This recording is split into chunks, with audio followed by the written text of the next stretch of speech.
Hey everyone, back again. Today we're going to talk about Michel Foucault's essay, What is an Author? Now, if you're new here, welcome. I'm David. I try to explain philosophical texts in a somewhat accessible way, at least I try. So make sure to like, share, subscribe so that you can come back every week where I release at least one new episode for you to hopefully enjoy. Now, if you're not new here, make sure to like, share, subscribe if you haven't already. If you're listening to this in podcast form, you can find it on YouTube where there might be a video. I don't know yet. Or vice versa. If you want to find it in podcast form, you can find it anywhere you get podcasts where there shouldn't be any ads, which is obviously more desirable. If you want to help me out monetarily, you can do that via Patreon or PayPal, but obviously no pressure. And if you want to follow me, you can do that on Instagram where I post mostly pictures of my cats. But I don't want to waste any more of your time chatting about that. Let's talk about Michel Foucault's What is an Author? Now, I wish to really be clear that to grasp what is going on here, you need to have an understanding of Roland Barthes's The Death of the Author and Michel Foucault's The Order of Things. Now, with that being said, you could still have a very fruitful engagement with this text without knowing those other two. And in fact, I should be a little bit more gentle. You don't need to know those texts. They would just help. And I've covered both of them on this channel. If you want to go check those out or in podcast form, you'll be able to find them pretty easily. But this text is in many ways both a response to Barthes, that is The Death of the Author, and a response by Foucault to his critics.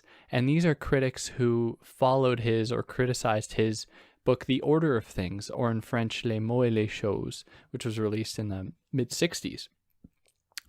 But as well, this is in many ways Foucault's critique of himself. And that is how in The Order of Things, if you're not familiar with the text, that's okay. But he takes on some pretty big fields, like political economy, like questions about wealth, questions about natural science. And of course, to discuss these fields, he brings in many different writers. He brings in Marx and Cuvier and Linnaeus and a whole bunch of other people. But in this text here, What is an Author? He begins to recount that, him writing that book, The Order of Things, and he asks whether or not, just as he had critiqued political economy or analyzed it, should he not as well have analyzed his use of these authors, using Marx alongside Smith, and how it is that we're able to transpose and juxtapose, that is, put alongside authors from totally different fields. And he meditates on this and he begins to ask the question, well, what constitutes an author? How do we know what an author is? So one way to frame this would be when you write, let's say, a grocery list, are you an author? Or are you something else? And if you are something else, Foucault is wondering, what exactly is it that makes an author an author? Now, in doing so, he's sort of reimagining the question or the point that Barthes put forward. Now, Barthes very famously kind of called for the death of the author as almost a way to liberate the text, to open up the text to new possibility. And I've done a whole episode on that, like I've already said, so you can go and listen to that if you'd like, or go and read the text. But Foucault is a little bit more skeptical. Foucault is not sure if we can actually, signal or ring the death knell of the author, and to say that the author has in fact vanished, because we must first acknowledge and kind of understand what an author is before we can even say that. And then he moves from there to say, well, even if this author has died, does that necessarily mean that there's an opening up of interpretive possibility? And what I mean by that is that if the author is dead, then suddenly that does not mean that we can find the so-called truth of a text by saying, oh, well, we know why this was said because the author explained that it was for this reason, kind of limiting the amount of interpretation that can occur. So Foucault is kind of skeptical about this claim that the author has died, and then that the death of the author necessarily means an opening up of possibility. So that's the kind of brief summary of the whole thing, and now let's jump into it. So following the order of things, Foucault is responding to criticisms of his use of disparate thinkers like Marx and Linnaeus that I've already mentioned. So some commentators said that the distance between such thinkers makes their juxtaposition intractable. And intractable means like unsteady or unstable. So these criticisms motivated Foucault to ask, what is an author? How can we say that two authors can't be juxtaposed, which I've already kind of recounted, so I won't go into a whole big thing about that again. Now, before setting out to answer this question, what is an author? He says that he lays out what he won't be doing, and that is he will not be looking at the socio-historical appreciation and view of an author, in his words, how the author was individualized in a culture such as ours, the status we have given the author, the systems of valorization in which he, of course it's he, was included, or the moment the stories of heroes gave way to authors' biographies. Now, he's not going to talk about those things because those are kind of outside of the scope of a more abstract question about what an author is, because these are like cultural things, cultural appreciations, lionizations of authors that, were relatively new, and we kind of get that. Instead, he wants to look at the relationship between an author and a text, and why and how a text implicitly points to, in his words, a figure who is outside and precedes it, that is an author. So when we are confronted with what we know to be a text, we are automatically implying that there is an author to that text. But we don't really search for such origins when we're confronted with like a laundry list or a shopping list, because we are not there confronted with a text. So just as he's positing this question, what is an author? In very many ways, his essay here is a way to grapple with the question, what is a text? Because these two things are very much linked. The idea of an author and a text, or an author and a work, but even we're going to come to trouble that even a little bit. So just for now, that's what we have here. So before, to kind of set the foundation or set the stage for a kind of investigation of what a text is, he identifies some key attributes of the text today. And he says that the text today has freed itself from the necessity of expression. So I'm going to explain what that means in a sec. It only refers to itself. Despite this, it is not bound by interiority. It implies a perpetual exteriority coded by signification, and those are my words. So ironically, such an exteriority repeatedly reifies and effaces the writing subject. So this relates to his broader argument in the order of things, in which he describes the transformation of representation into signification. Or I could also phrase it as not the transformation of representation into signification, but the altered appreciation of signification over representation that he outlines in the order of things. So this is what he means, I believe, when he's discussing how the text has moved away from the necessity of expression. So it doesn't just represent a thing or an idea in the world, but rather in accordance with a broader linguistic shift or kind of cultural shift that favors signification. Suddenly we see ourselves removed from this appreciation of things replicating the world, and instead we see the formation of various linguistic structures that seem to exist on their own, where they form a kind of interiority. But this interiority, because it is detached from representation, that is detached from representing something that has some kind of tangibility to it, even if it is just an idea, what we see then is a kind of perpetual transformation within the logic of signification. It's always going to be in flux and moving and changing. So it is an interior logic that is always exteriorizing itself, always moving into newness, always adapting, always developing. So such an exteriority repeatedly reifies and effaces the writing subject, where the text almost always gets away from the writer. Yet, as kind of a compensation, we always try to position this writer to sort of ground the text, to give the text meaning so that it doesn't stray too far into kind of nebulous, space-like, out of our reach. So this marks a shift. That is, it marks a shift from a concern with life to a concern with death. That is, in these constant perpetual transformations, suddenly we see a shifting as well in the kind of content of the writing and the relationship to the author.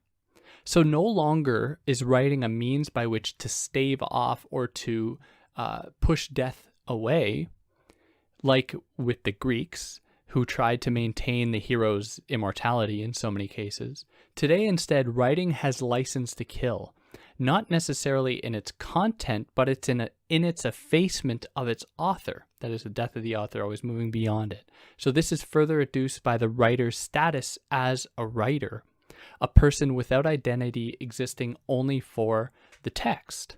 So instead of there being a person behind the writing, there is instead the writer. And, we so often have this kind of image of the romanticized writer, holed up in isolation, left with only their thoughts, not having any kind of personality, desire, want, need, just being someone who is given over to the text itself. And in that, we see a kind of death of their character. We see a death of their personality in favor of them becoming a writer who is the focal point, a kind of anchor for the text that, because of its move into signification, is always adapting, transforming itself. So in this author's death, what Balth calls the death of the author, we don't see an opening up of possibility for interpretation, because in the death of the author, in their wake, we have the emergence of the writer. Now, I want to just be clear that I'm being a little bit hyperbolic here, and this doesn't totally reflect what Foucault is getting on about here. At least he doesn't say it in such a dramatic way that the death of the author marks the birth of the writer. But he is describing not an opening up with the death of the author, but rather a new way of foreclosing possibility with this new writing subject, this subject that is constantly being effaced and rewritten and re-effaced and rewritten ad infinitum. So we must ask not only what is an author, but I've already kind of teased this, but what is a work? The idea of a work is contingent on the idea of an author, as I've already kind of made clear. So Foucault asks, what were Saade's works, that is his writings in prison before he was consecrated as an author? Were they merely rolls of paper on which he endlessly unraveled his fantasies while in prison? That is, did they not take on the status or the title of a work? But were they this other thing that I'll just repeat, the endlessly unraveled his fantasies while in prison, the paper on which he unraveled his fantasies? So are all things an author wrote a part of their collective works? Where do we draw the line here? So should we include, I believe the example he gives in here is like Nietzsche's laundry list among Nietzsche's collected works? Should we include Nietzsche's personal diary to exist among his collected works? Or should we only engage with the texts that Nietzsche explicitly wrote to be part of the philosophical canon? But even then, we have to ask, as Foucault will get into a little bit later, how do we delimit? How do we set out to define the limits of a philosophical canon? Does someone have to say, this is going to fall into this canon before it can actually be recognized as that? And this question extends to something like art as well. When do you call a work of art a work of art? Is it when a child is playing in the mud and makes a little design in the mud? Do we call that a work of art? Does someone have to claim that their art is art for it to be considered art? And I don't have an answer to this question or these questions, but just to put it out there. But if anyone has any kind of background in literary studies, or anyone listening might seek to pursue that route, literary criticism, you'll come to see that anything can be interpreted. Nothing exists outside the text, as Derrida has so clearly influenced. So then why not? Why couldn't a laundry list belong to the collected works if it can be interpreted to have some kind of meaning? Now, Foucault takes this all a little bit further to ask, well, what is even a name, like a proper name? When you name someone, what are you doing here? So we already know that the author's name is tethered to the work that they are ostensibly created, whereas we don't know what a proper name is attached to, if it's attached to anything at all. So when we hear the name in the Western context, if the white man Western context, if we hear the name George Orwell, we think immediately, oh, Animal Farm, 1984. We have these texts that are absolutely attached to the name. Of course, we don't think of any other like possible things he wrote or anything, unless they were like Shooting an Elephant, for example, or actual stories that he wrote. We don't think of the possible laundry lists he had. But when we are confronted with another name that is Eric Blair, we don't think of 1984 and we don't think of Animal Farm, even though that is George Orwell's real name. And it's just because we've, historically that we were taught that George Orwell was the name of the person that wrote it or wrote those texts and not Eric Blair. But if you were to learn that George Orwell did not in fact write 1984 and Animal Farm and the other texts, you would have a completely different relationship with that person, even though the person hasn't changed that we've historically associated with the name, that is still the same physical person. We would have a very different relationship with them, despite that fact that nothing has actually changed. That is, with the real person and their proper name. And this is the difference between the author name and the proper name. Or if I, for example, referred to George Orwell as Eric Blair, his real name, I would still be referring to the correct author of 1984, even though it's a different name. So this reveals that we have a little bit of an intimate relationship with the author housing or being something that exists, the author name that is, being more than just a proper name. Like it must exist meaningfully within a certain kind of ideological frame, because the same cannot be said of various historical authors like Homer, for example, whose identity we're not even sure of or anything, or the many anonymous texts throughout the course of history that Foucault will come to say doesn't really happen now, or we have a strange relationship to anonymity within this discourse, within this framework today, because we always try to find a kind of real being behind the text, which is what he calls the being of discourse, because there is always that writer, not the author per se, but the writer that kind of grounds that discourse. But this only belongs to a certain kind of discourse. That is, we don't call someone who writes a letter an author. We call them like a signer. Or, someone who writes a laundry list is not, being an author or a writer. They're being, I don't know, a house chore person at that moment. So the author name does not refer really to a person that exists outside of the text. When we invoke the idea of an author name, we are implicitly pointing to the author and their works, whereas the proper name is referring to that kind of so-called real person behind the author, the person that exists there. So where does this implicit attachment of the author and work come from?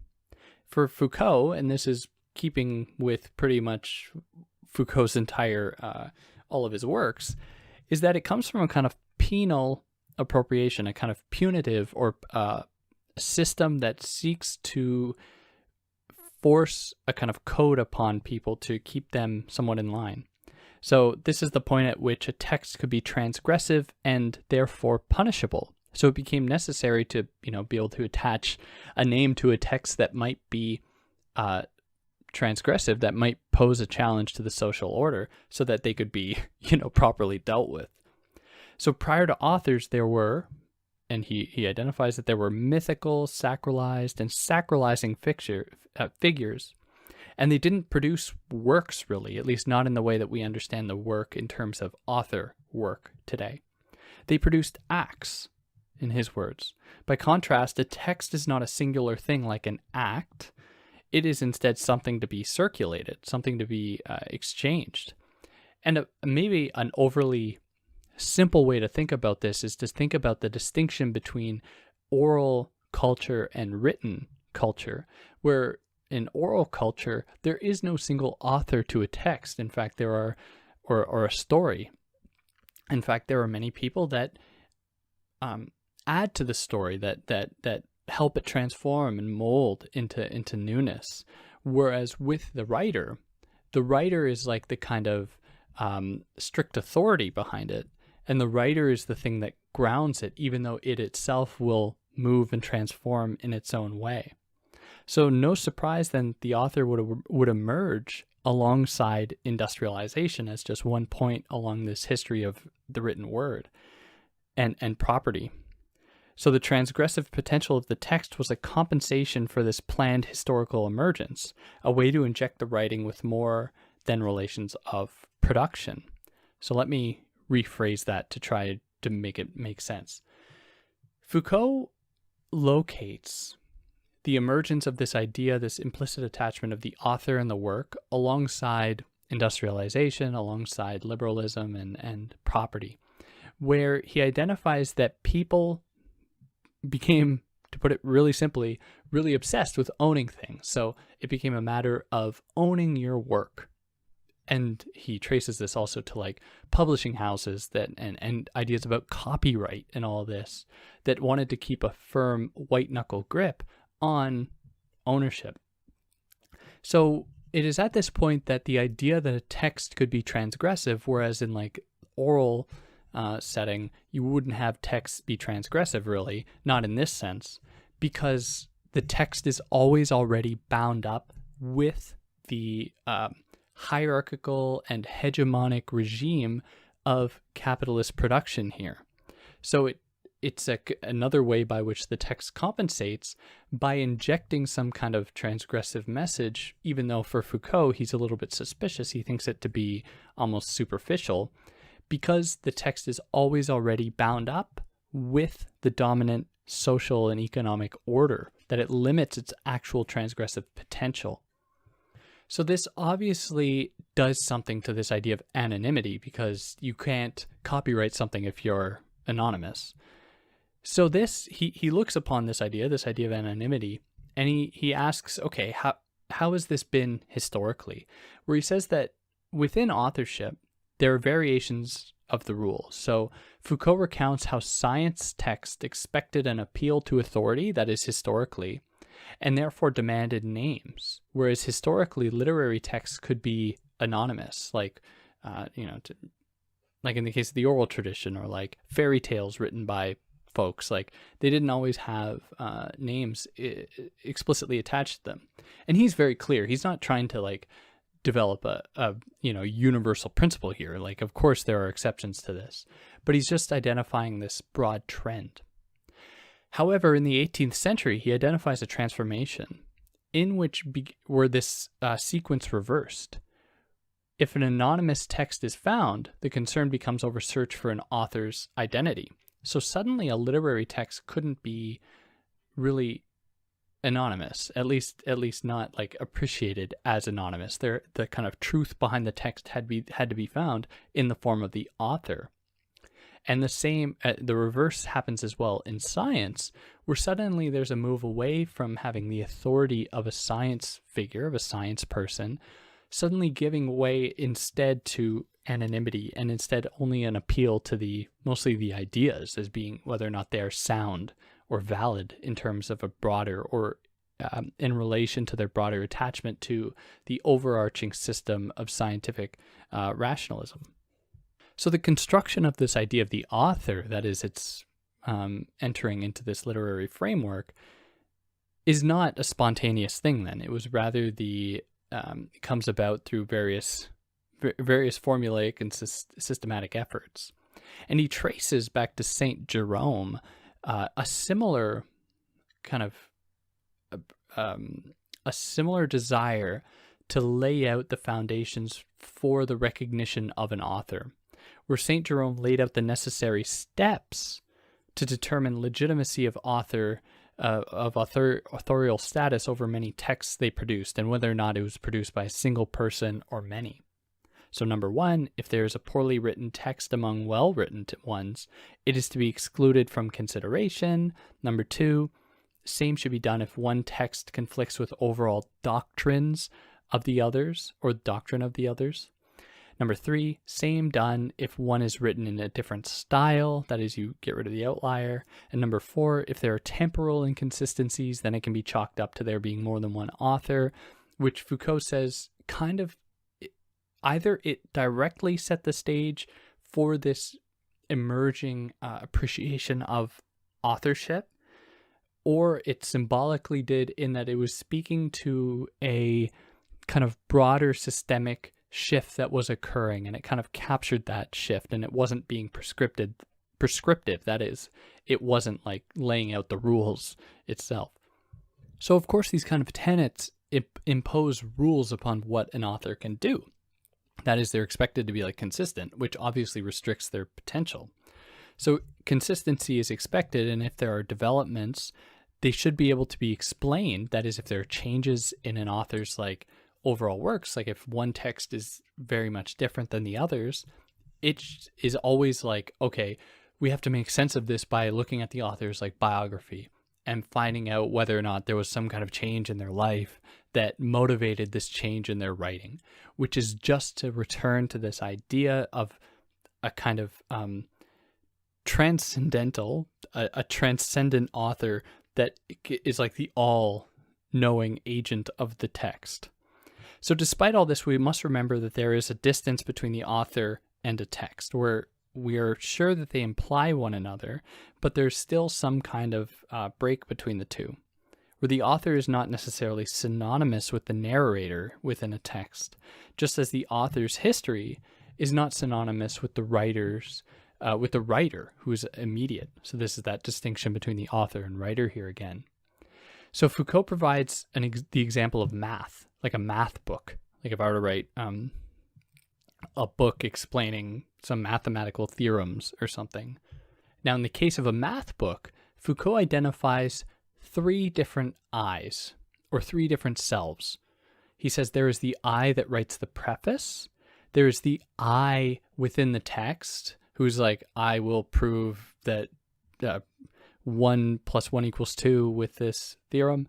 And then there's the I that kind of comes after the text, who says something like, oh, if I had more time, I would have done this or rethought of it in this way.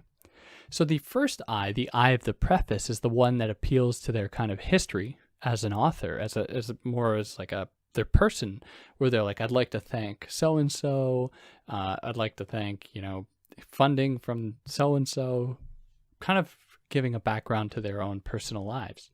Then the one within the text is totally detached. Foucault says that one is kind of belongs to the theorems, belongs to what is being said, not necessarily who they are. And then the third one, the one that reflects back, is kind of exists in between, in that it is their own personal look at the theorems, at the ideas presented in the text, and they're kind of negotiating them and wondering if they could have done it differently.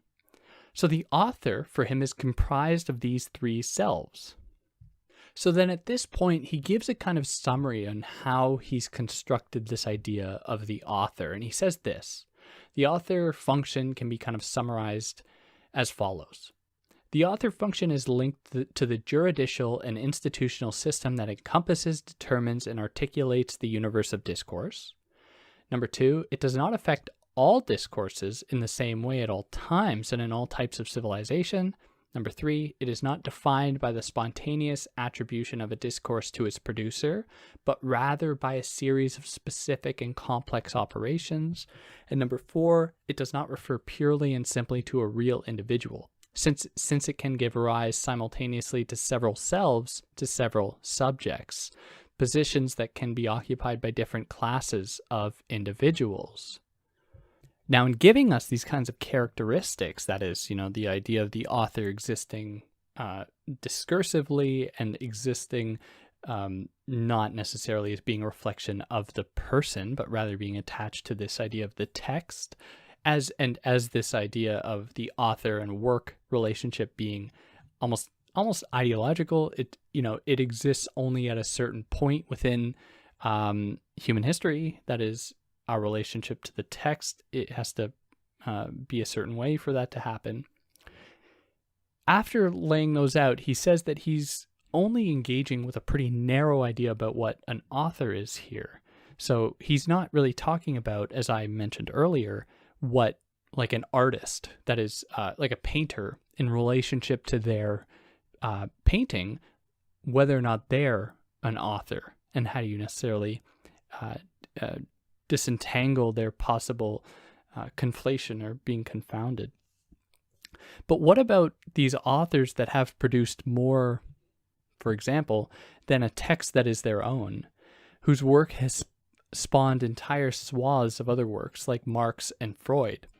So here he's beginning to ask, or he's asking, it's not just that we're dealing with someone who produces a text that's their own, like George Orwell writing 1984, like a standalone thing. What happens when we consider a writer like Marx or Freud who kind of birth a whole field of thought that spawns hundreds and thousands of other texts that essentially pay homage to that original thing? So these figures that do more than just write like a singular text that is their own, that open up a whole new field, Foucault calls them founders of discursivity. That is, in the case of Marx, he was not just writing a single book, he was writing an entire new, almost lexicon, like a new field of possible speech that completely determined and reshaped the relationship to the world and people's relationship to the world, more or less. And he calls them also transdiscursive. That is, they're able to formulate new discourses and move around them. So these founders of discursivity can assume two broad forms. So either there are either those who create a new field that is adhered to, for example, like someone who creates a new genre, and he provides the example of Anne Radcliffe and the Gothic horror genre, or there are those figures, founders of discursivity, who open a field that welcomes disagreements and debates. So when someone writes something belonging to the Gothic horror genre, they are essentially following the same kind of the same underlying principles or characteristics of that genre, or else they'll fall outside of it and then they won't actually belong to it, and they'll make their own little adjustments, but for the most part it'll adhere to that. Whereas in the case of like Marx and Freud, who he says are also these founders of discursivity, they welcome, or their constructions, their works welcome debates and disagreements, whereas someone like Anne Radcliffe, who founds a genre, isn't. You can't do that unless you want to just completely exist outside of that framework. Whereas you could post a critique to Freud and still be within the psychoanalytic tradition. But he provides another distinction here, and that is the distinction between founders of discursivity in like a literary sense or in a philosophical sense, like in Marx and Freud, and those founders of discursivity of science. So to engage with a founder of discursivity of science, let's say like Galileo or Newton or something like that, someone like that, to engage with them will never alter the kind of mechanical laws or the kind of truths that they put forward. However, an engagement with an FOD, founder of discursivity of literature, philosophy, discourse, might change the whole field. So a new interpretation of Marx might completely change Marxism, but you can't reinterpret Newton. You can't reinterpret Galileo. Like they kind of restrict that possibility. They restrict that possible engagement. So this is also to say then, and the same is kind of argued by Kant in the Critique of Judgment, when he says that Galileo isn't really special, which is an extreme thing to say. He's like, Galileo was going to happen no matter what, but someone like Dante may never have happened, where Kant, obviously privileging like poetry over science, says that a poet you can't teach poetry, whereas you can teach science. And science kind of corresponds to a generally positivistic teleological movement that will just happen, whereas poetry is not guaranteed to happen, and that's what makes it so special. So Foucault brings up this point, essentially, that is the distinction between a founder of discursivity of science versus a founder of discursivity of like philosophy or literature or something, just to really outline and to illustrate how problematic this question is, like what is an author, and how difficult it is to actually wrestle with. So he concludes the text by dissuading us from thinking of the author as a transcendent figure, as someone with an endless reservoir of new knowledge. In fact, the opposite is the case. He says that the author, as that is the person that is figured within a specific moment of power-knowledge relations, that is constructed in relation to industrialization, to notions about private property, all of that. The author is actually a very restricted being, not someone who brings up something new per se.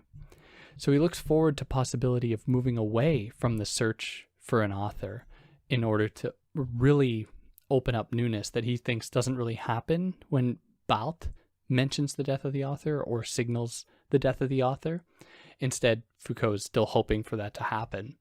And I just want to read here the last line that I think encapsulates it well, or the last few lines, where he asks, what are the modes, or he hopes that the new questions will be, once we have acknowledged this or moved away from this constant search for an author, he says that the new questions will look like this. What are the modes of existence of this discourse? Where has it been used? How can it circulate? And who can appropriate it for himself? What are the places in it where there's room for possible subjects? Who can assume these various subject functions? And behind all these questions, we would hear hardly anything but the stirring of an indifference. What difference does it make who is speaking? He asks. That's the last line. And yeah, that's more or less it. I hope that I was able to make this text somewhat clearer for anyone that might have been confused with it, or someone who hasn't read it yet. I hope it was a good enough introduction. Of course, you have to go and read it to get the real full experience. But yeah, if you like what I did, like, share, subscribe, tell your friends. Who knows, they might like it. And yeah, hopefully we'll catch you next week or in a couple of days when I release a new video. Take care.